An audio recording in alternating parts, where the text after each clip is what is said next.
ቅዱስ እግዚአብሔር ቅዱስ ሕያው ቅዱስ ኃያል ቅዱስ ርያ ቅዱስ ጸባዖት ቅዱስ ኢየሱስ ቅዱስ ክርስቶስ ቅዱስ አማኑኤል ጌታችን መድኃኒታችን ኢየሱስ ክርስቶስ የጌቶች ጌታ አምላኮች አምላክ የንጉሥ ንጉሥ አንተ ነህ። የሥጋ ምን ፈጣሪ አንተ ነህ። ጸዋት መናኪንን ተቀበልን። እንደኛ ክፋት እንደኛ ኃጢአት ሳይሆን እንዳንተ ይቅር ባይነት ኃጢአታችንን ይቅር በለን። አንድ አምላክ በሚሆን በአብ በወልድ በመንፈስ ቅዱስ ስም ንጹሕ ልዩ ክብር ጽሬው በሆኑ በሶስትነት ወይም በስላሴ እያመንኩና እየተማጸኑ ጠላት ሰይጣን እክድሃለሁ። በዚህች በእናቴ ቤተ ክርስቲያን ፊት ቁሜ እክድሃለሁ። ለዚህም ምስክር የማርያም ናት። በዚህም ዓለም በወዲያኛውም ዓለም እሷን በመጠጊያ አድርጌ እክድሃለሁ። አቤቱ እናመሰግንሃለን። አቤቱ እናከብርሃለን። አቤቱ እንገዛልሃለን። የምንድነው ኮባ አቤቱ እንሰግድልሃለን። አንደበት ሙሉ አንተ ይገዛል። የአምልኮች አምላክ የጌቶች ጌታ የንጉሥ ንጉሥ አንተ ነህ። ለጸሎት ሐሙስ የሥጋ ንጉሥ ፈጣሪ አንተ ነህ። እናንተ ጸልዩ ሁልጊዜ እንዲህ ብላችሁ ጸልዩ። በክርስቶስ ልጅ እንዳስተማረ እንጠራሃለን። አባታችን ሆይ በሰማያት የምትኖር ስምህ ይቀደስ። አሁን ይሄ ቅጠሉ ጉዝጓዝ የሚሆነው ለእንጀራ በሰማይ እንደሆነች እንዲሁም በምድር ትሆን ዘንድ እንጀራችንን ስጠን ዛሬ። በደላችንን ይቅር በለን እኛም የበደሉንን ይቅር እንደምንል። አቤቱ ወደ ፈተና አታግባን ከክፉ ሁሉ አድነን እንጂ መንግሥት ያንተ ናትና ኃይል፣ ክብር፣ ምስጋና ለዘላለሙ አሜን። እመቤታችን ቅድስት ድንግል ማርያም ሆይ በመልአኩ በቅዱስ ገብርኤል ሰላምታ ቃል ሰላም እንልሻለን። በሐሳብሽ ድንግል ነሽ፣ በሥጋሽም ድንግል ነሽ።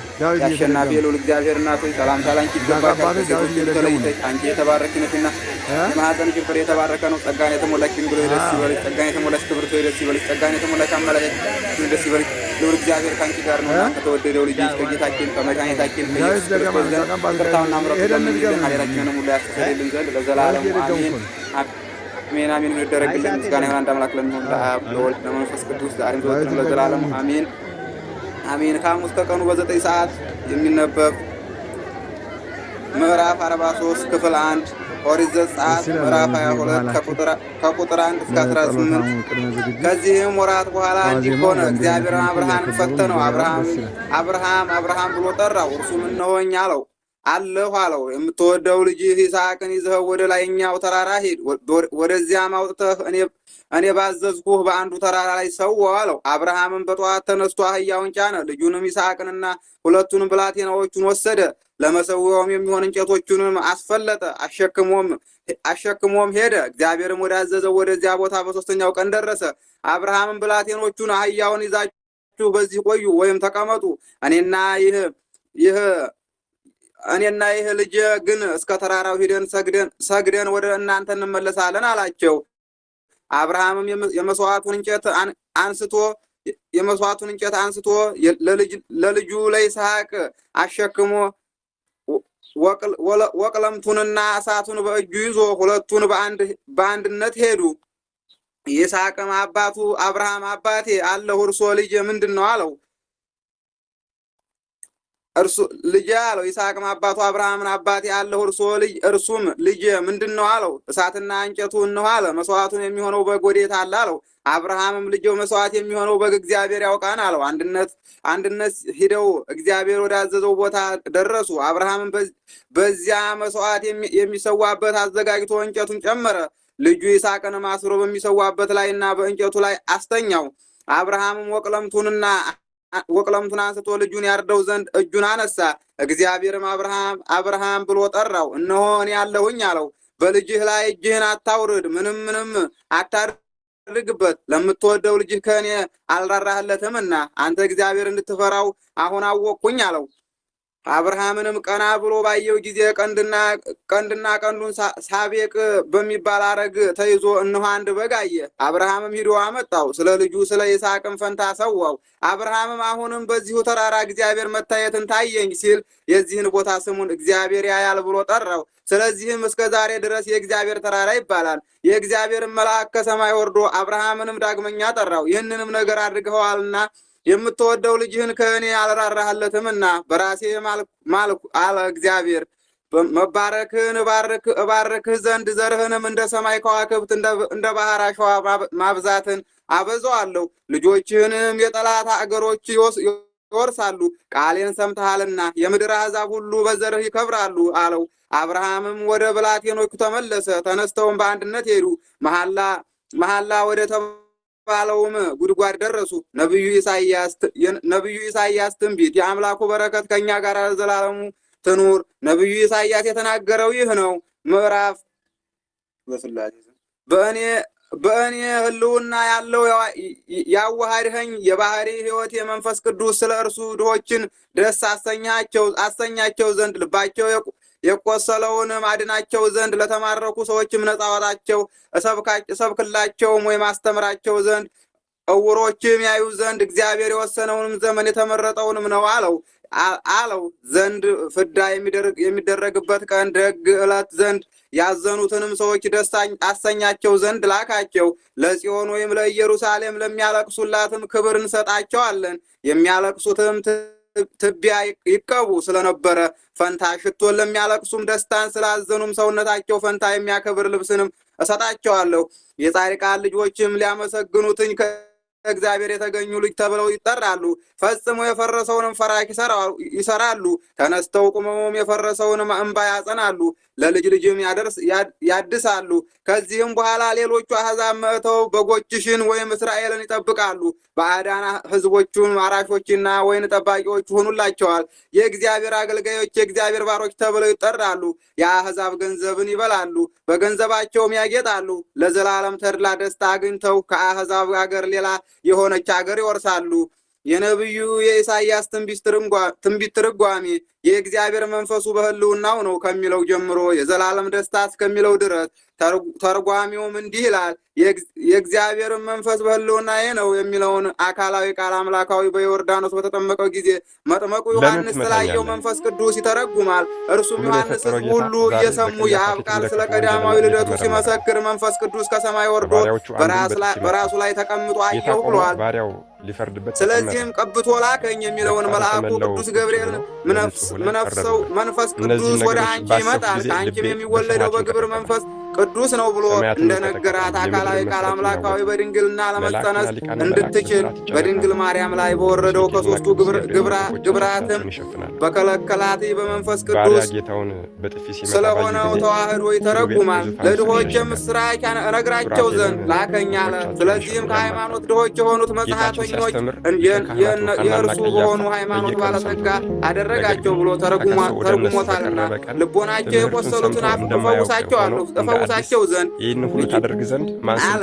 ልጅነት ከእስራኤል ልጆች በቀር ለሌሎቹ እንደማይሆነው ስለሚጠራው እነርሱ በጸጋ የተመረጡ የእግዚአብሔር ወገኖች እንደሆኑ፣ ስለዚህም ጌታ ርኩሰትን የልቦናቸውንም ስብራት እንዳዳነ በተስፋ ከእርሳቸው ክፉ ሐሳባቸውንም እንደ አራቀ ከየትም ወገን ቢሆን በክርስቶስ አምኖ ትእዛዝን የሚፈጽም ሁሉ ለእርሱ ፍጹም እንዲሰጠው እስከሚያውቁ ልቦናቸው ብሩህ እንዳደረገላቸው ይተረጉማል። ስለዚህም የከበረው ወንጌላዊ አሕዛብ በሚኖሩበት ገሊላ በጨለማና በሞት ጥላ ውስጥ የሚኖሩ ሕዝቡን ታላቅ ብርሃንን አየ አለ።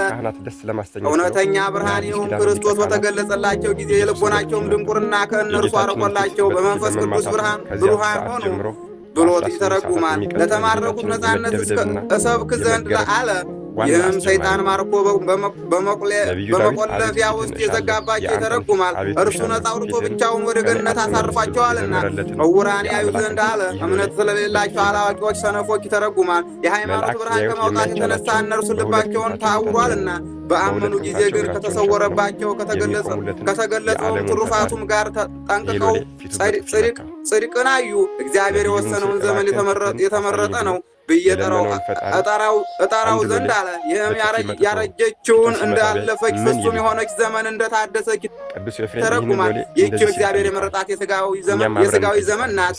የፍዳ ቀን አለ። ይህንንም በእርሱ ያመኑበት ስለ ምድራዊ ርስት ፈንታ ሰማያዊ ርስትን በሞት ስለሚለውጡ እንስሶች ፈንታ የማይሞተው የክርስቶስ ሥጋውና ደሙን እሱ እንደሰጣቸው ይተረጉማል። የሚያለቅሱትን ደስ አሰኛቸው ዘንድ አለ። ይህንንም በክርስቶስ አምነው ስለሚያዝኑና በእሱ ላይ ታግሰው ከዓለም የተነሳ ስለሚተክዙ ሰዎች ይተረጉማል። እነርሱ በመከራቸው ላይ ታግሰው ኑረው በኋላም ከእርሱ ጋር በመንግሥተ ሰማያት ደስ ይላቸዋልና ጌታ ለደቀ መዛሙርቱ እናንተ አሁን ታዝናላችሁ፣ ትተክዛላችሁ፣ ዓለሙን ደስ ይለዋል። ነገር ግን ደስ ይላችሁ ዘንድ እላችሁ እንዳላቸው ሁለተኛ በክርስቶስ አስቀድሞ ያመኑ ምዕመናን ደቀ መዛሙርታን ወይም 120 ቤተሰቦች ሰውነቱን ለሞት አሳልፎ በሰጠ ጊዜ እጅጉን አዘኑ፣ አለቀሱ። ከሙታንም ተለይቶ ተነሳ። በተገለጸላቸውም ጊዜ ለቅሶና ሐዘን ከእርሳቸው አርቆላቸዋል። ልቦናቸውንም ስለ ትንሣኤው ደስ አላት። ሚጤሰውም ስብ ፈንታ ደስ የሚያሰኝ ሽቱ አለ። ይህም ለከበረች ጥምቀት ያደረገውን የከበረ ይህንን ሚሮን ይተረጉማል። ይኸውም ኃጢአትን ሁሉ የምታነጻ ሕማም ሕግም ቢሆን ስብ ሳይፈስ ማንንም የሚነጻ የለም ነበርና ጌታችን ኢየሱስ ክርስቶስ ስለ እርሱ ፈንታ ተድላ ተድላ ነፍስ የሚገኝበት ልጅነትን የምታሳጣ ጥምቀትን ቅብአ ሜሮንን ተካልን። ይኸውም ቅብአት ትፍስሕት መንፈስ ቅዱስን የሚያሳድር ነው። ስለ አዘነ ሰውነት ፈንታ የሚያከብረው ልብስ ወይም ይለብሳሉ አለ። ይህችም ሁለተኛ በከበረች በክርስቶስ ጥምቀት ትመሰላለች። የጻድቃን ልጆችን ሊያመሰግኑት ከእግዚአብሔር የተገኙ ልጆች ተብለው ይጠራሉ አለ። ከአሕዛብ ሁሉ በክርስቶስ ያመኑ ምዕመናን ክርስቲያናዊ እንዲሁ ይተረጉማል። እርሱ በሃይማኖት በጥምቀት ተክሎ በስሙ እንዲጠሩ አድርጓቸዋልና ፈጽሞ የፈረሰውንም ፍራጅ ይሰራሉ አለ። ይኸውም ሰይጣን በአምልኮ ጣዖት ምክንያት እጅ ያደረጋቸውን ልዑል ባህሪ ፈጣሪ እግዚአብሔር በማስካድም የተበታተኑትን አንድ ያደረጋቸዋል። ያደረጋቸው አሕዛብ ይተረጉማል። በሐዋርያት ትምህርት እውነተኛ ሃይማኖት በተገለጸላቸው ጊዜ ልቦናቸው ተሐድሶ አግኝቶ የእግዚአብሔር ማደሪያ ሆና ተሰራች። ልዩ ወገን የነበረው ምድርን የሚያርስ ገበሬዎች ይሆናሉ አለ። በሐዋርያት ትምህርት ላመኑ ለተለዩ ለአሕዛብ ይተረጉማል። ከእነርሱም የጳጳሳት አለቆች ኤጲስቆጶሳትና ቀሳውስትም ዲያቆናትም አድርገው ሾሙ። መምህራንም ሆነው እሾህንም ይነቅላሉ ይሰሩባቸዋል። በትምህርታቸውም ከሰዎች ልቦና ድንቁርናና ኃጢአትን ክህደትን ማረቀው ከልቦናቸውንም ውስጥ መልካም ዘርን ዘሩ። ይኸውም የሕይወት ቃል የወንጌል ትምህርት ነው። እናንተስ በእግዚአብሔር ቤት ውስጥ የምታገለግሉ የጌታ ካህናት ትባላላችሁ አለ። ይህንን ምዕመናኖችን የሚያስተምሩና ከስራ ያስተማሩትን ከእርሳቸውም ጋር ለሚሰሩ ለካህናት ይተረጉማል። ለእርሳቸውም እንደ ሰማያዊ ካህናት መባል ይገባቸዋልና ስለ ጎስቋሎችና ስለ ለቅሶዎች በምድር ውስጥ ርስት ትወስዳለች አለ። ይህንንም ስለ አሕዛብ ይተረጉማል። አሕዛብ በአመኑ ጊዜ ከእስራኤል ልጆች በክርስቶስ ያላመኑትን ርስታቸውን ወስደው ከርስታቸውም አሳደዷቸው። እነዚህም ከምድር ርስታቸው ከሰማያዊ ርስታቸው ወጡ፣ ለራሳቸውም የዘላለም ተድላ ደስታ አላቸው አለ። ይህንንም በክርስቶስ ላመኑ ርስታቸው መንግሥተ ሰማያት ለዘላለም እንደማታልፍ ይተረጉማል። የተመረጡና በክርስቶስ ደስ ብሏቸው የሚኖሩ ይሆናሉ አለ። ዘወትርም ለእርሱ ክብር ምስጋና የሚገባው ለዘላለሙ አሜን። መጽሐፈ ኢዮብ። የአምላኩ በረከት ከእኛ ጋር ለዘላለሙ ትኑርና ጻድቁ ኢዮብ የተናገረው ይህ ነው። ዳግመኛም ኢዮብ ተናገረ እንዲህም አለ። እንዲህም አድርጎ የፈረደብኝ ሰውነቴ በመከራ አጽንቶ የያዛትኝ ሁሉ የሚገዛ እግዚአብሔር ሕያው ነው። ነፍሴ ገና በእኔ ውስጥ ሳለች አንደበቴ